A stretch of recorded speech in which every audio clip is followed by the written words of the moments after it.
of Tuff Trax, Scott Douglas, Army Armstrong, Chris Chapman with the TNT Monster Truck Challenge, racing on hallowed grounds for truck and tractor pulling, that being the Wood County Fairgrounds in Bowling Green, Ohio, where all the pulling superstars come every August. But right now, the Monster Truck superstars head-to-head. It's the Buffalo Tremor, Johnny K, against Wild Hair and Starvin' Marvin Smith. Side by side, this ought to be an excellent matchup as Richie Schaefer gets ready to start. Whoa, we got a quick start on the other side. Wild Hair.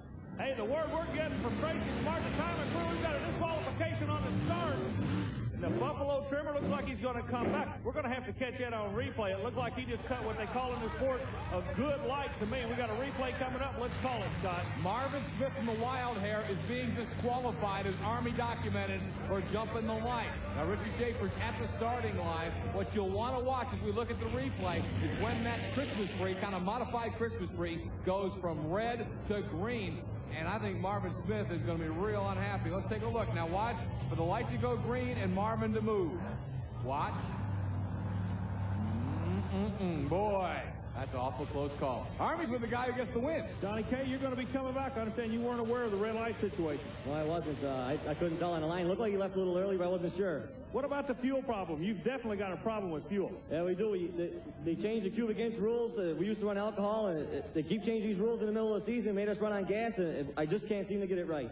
Heavy air, a lot of cool air out here. It's spooky, isn't it? Yeah, it's been changed all afternoon. I've been trying to dial it in this afternoon. We had it running right, and it's changed again, and we just can't seem to dial it in right. But we'll take it any way we can get it. Let's look at the start again, as right now that's the controversial man on the point. Richie Schaefer actually threw the switch but didn't make the call. The call came from the video replay man, Tracy Smart, up in their booth, and he's saying that he jumped the light, and I don't know, it just... No, I tell you what, Scott, he just cut a good light. I can understand the call. When we go back and look at it, we got the privilege to do that. It was good. Marvin, a beautiful run, but one small problem. Jumped that light. I know, that's what I just heard.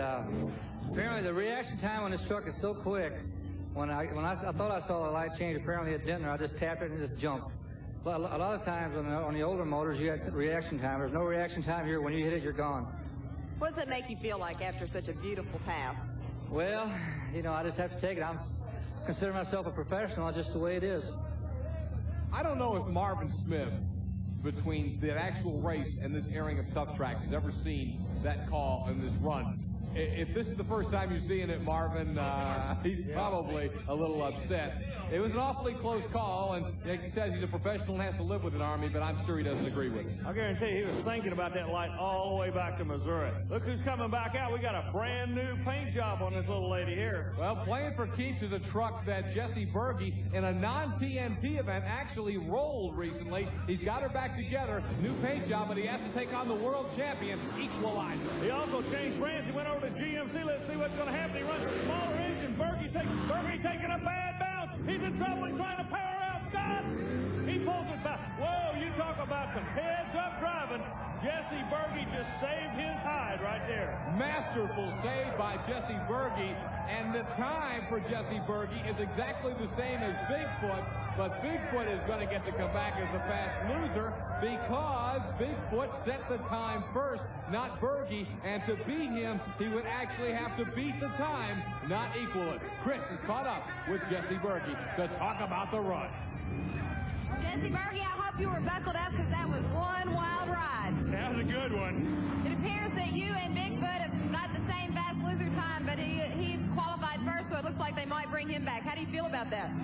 Because if he ran it first, he gets it. That's the rules. But, you know, we pushed it as hard as the truck could go. You know, I hung on for all I had down there. I figured I was going to lose it. I'm just glad it's still on all four wheels and I could come back. What was going through your mind? You could obviously tell you were out of control. Well, actually, the truck was out of control. I did a pretty good job getting it back, I thought. All I could think of is don't do what it did 5 weeks ago and roll and destroy the truck again. Good luck to you. Thank you. Scott, one thing I want to bring out here, he's running about 1,000 less horsepower than Bigfoot and runs the same time. It's time to look at it again because it's the crunch of the week. Hold on to your seats for the amazing crunch of the week. Brought to you by Micro Machines, the #1 colossally collectible vehicles in the world. If it doesn't say Micro Machines, it's not the real thing. Jesse Bergey's playing for keeps. We're going to see it again. Army takes it. What it does, he's running a smaller engine on carburetors. It's quicker. It's more responsive. The bounce on the final set is not a good bounce. You see him coming up. The front end nose is over. It kicks. Okay, he throttles on it, trying to pull it back out. It's going to kick back the other way. He's got to throttle again. The natural instinct is to hit the brake. Had he done it, it'd have gone on his head. Bergey is a pro. We call that a Sherman ride in this sport, and you can tell why. Outstanding save for Jesse Bergey on the crunch of the week.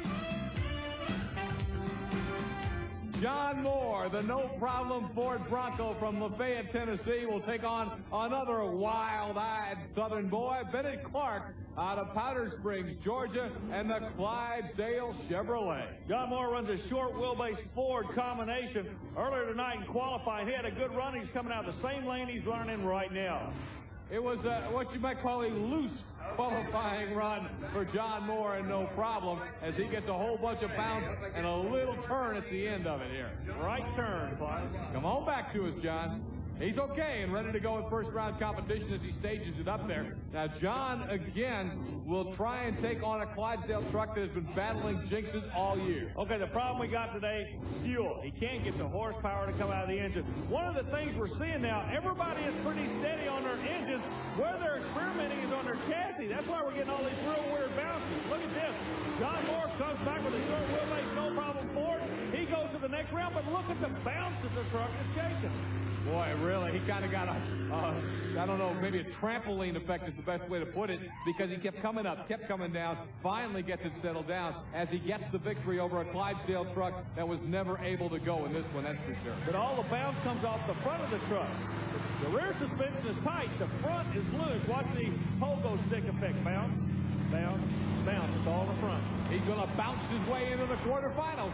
John Moore wins it, and no problem. Well, coming up, Tim Engler begins defense of his national championship. It's Mission Impossible time.